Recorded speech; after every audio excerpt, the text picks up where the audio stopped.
Hey everybody, like my skeleton? Ah! Okay, that's not what we're going to talk about today. What we're going to talk about today is chemical change and photosynthesis. And these are both concepts that we've talked about before. We talked about how they're connected. So if you remember our definition for chemical change is when you have two or more substances,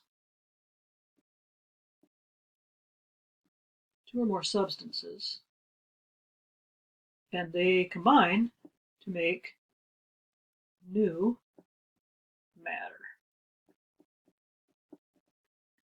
Now, photosynthesis is, if you recall, it's what plants do, where they take water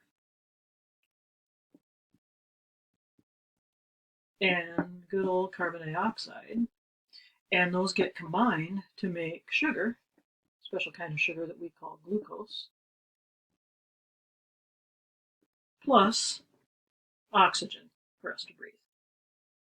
Now let's think about how that's chemical change. We've got the definition of chemical change is two or more substances. Well, here we've got two or more substances, water and carbon dioxide. They combine to make new matter. Well, here's our new matter: sugar or glucose and oxygen.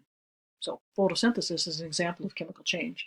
And I want to show you how that works chemically. So if you remember, there's my skeleton again.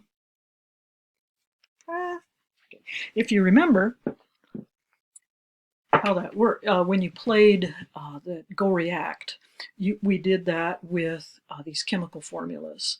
And so let's just recall with photosynthesis that the plant is going to take in water through the roots, so some good old H2O. It's going to take in carbon dioxide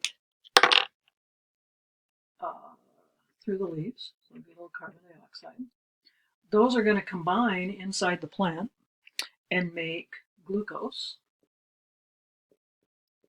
Okay, so the carbon dioxide and the water come in, they recombine to make glucose, so they're not acting like water carbon dioxide anymore, they're acting like glucose.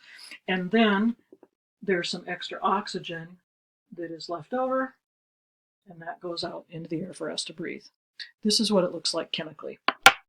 So the plant takes 6 molecules of water, so 6 H2Os, and 6 carbon dioxides. Whoops, that should be a C. 6 carbon dioxides. There we go. 6 carbon dioxides. And those reconfigure to make glucose. This is how it works. Well, notice that if we have 6 carbon dioxides, that means we have 6 carbons. So we can say C6. Okay, we'll use those. We've got 12 hydrogens because there's 2 hydrogens in each molecule of water. We've got 6 molecules, so that's 12 molecules of hydrogen, or 12 atoms of hydrogen, H12. And then we've got 6 molecules, or 6 atoms of oxygen, so we've got O6. And C6H12O6, that's the chemical formula for glucose. So this is glucose. And then we've got 6 oxygens left over. So you see we've got this oxygen right here, and we don't have that accounted for. So then we've got 6 oxygen molecules, 6 O2s, that go off into the air for us to breathe.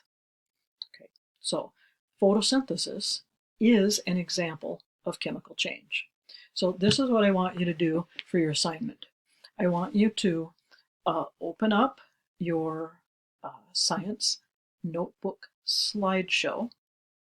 I want you to create a new slide. And on that new slide, I want you to show how photosynthesis is an example of chemical change.